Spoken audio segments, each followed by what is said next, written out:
The auction block at Kethvaren Market smelled of damp straw and desperation.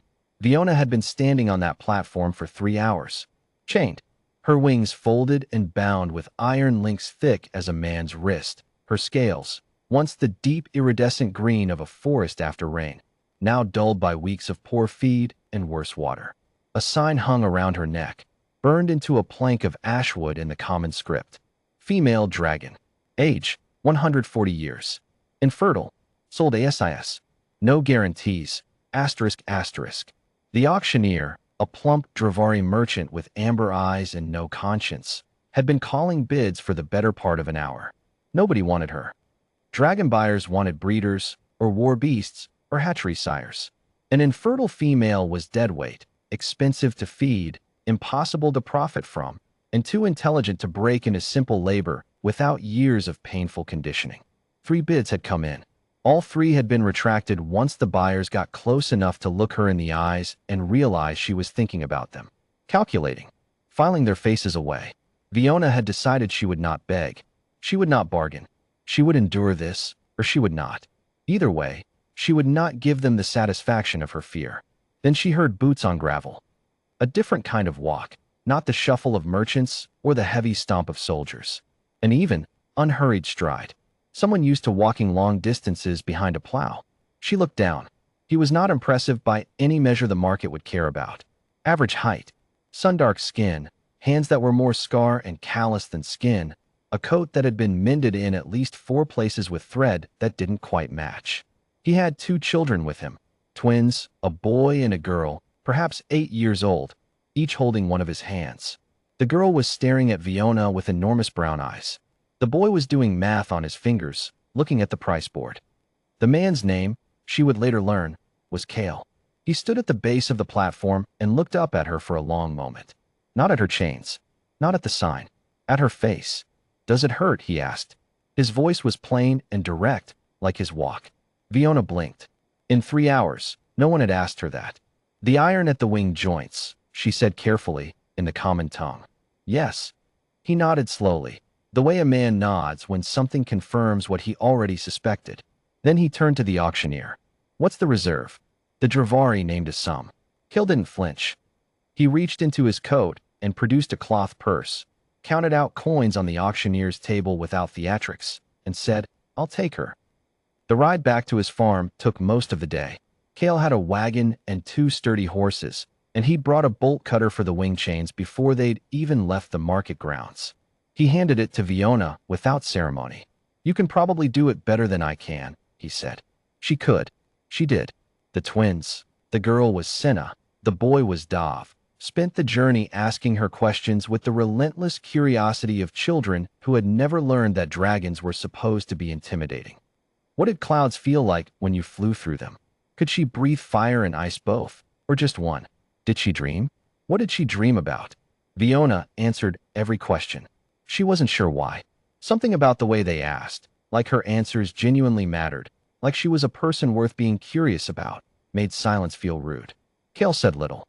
He drove the horses and let his children talk. That evening, in a barn that smelled of hay and horse and the good honest rot of old wood, Cale set a bowl of stew on the ground near Fiona and sat on a hay bale a few feet away with his own bowl. "I don't expect you to work," he said. "I want to be clear about that." Fiona looked at him. "Then why?" He was quiet for a moment. "My wife died 2 winters ago. Fever. I've been running the farm alone with the twins." He paused. "I know what it's like to have your worth decided by something that isn't your fault." Fiona said nothing. There was nothing to say that wouldn't be insufficient. "You're free to leave whenever you want," he continued. "The barn's warm. There's food. But I'm not keeping you." She stayed. What the market had called infertility, the healer in the nearest town later identified as a suppressed laying cycle.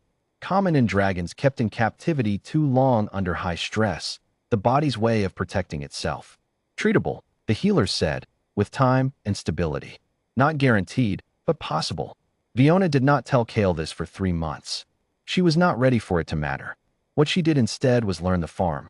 She learned which rows of wheat needed the most water in summer, and she walked them at dusk and dawn, her body blocking wind, her warmth speeding germination on cold nights.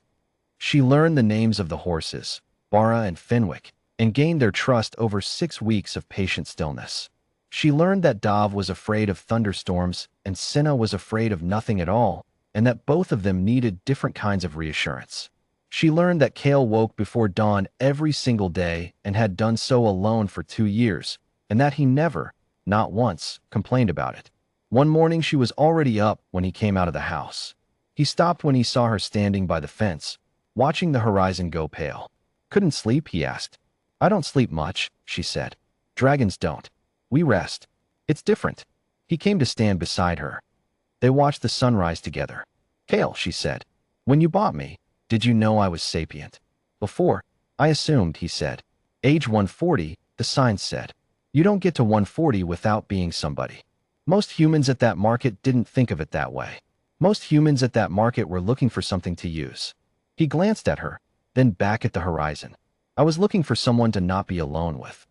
The neighboring farmers came around in the spring, as farmers do, to trade seed, to gossip, to see the strange thing Kale had apparently dragged home from Kethvaren. Several of them were nervous. One, a large man named Bruck who had opinions about everything, said directly to Kale's face that keeping a dragon on a working farm was idiotic and that Kale had thrown his money away on a broken beast. Fiona was on the roof of the barn at the time, resetting a section of damaged thatch. She did not look down. "She's not broken," Kale said. His voice was still even, still plain. "And she's not mine to keep. She's an animal, Kale. She's taught my daughter more mathematics in 3 months than the village schoolmaster taught her in a year." A pause.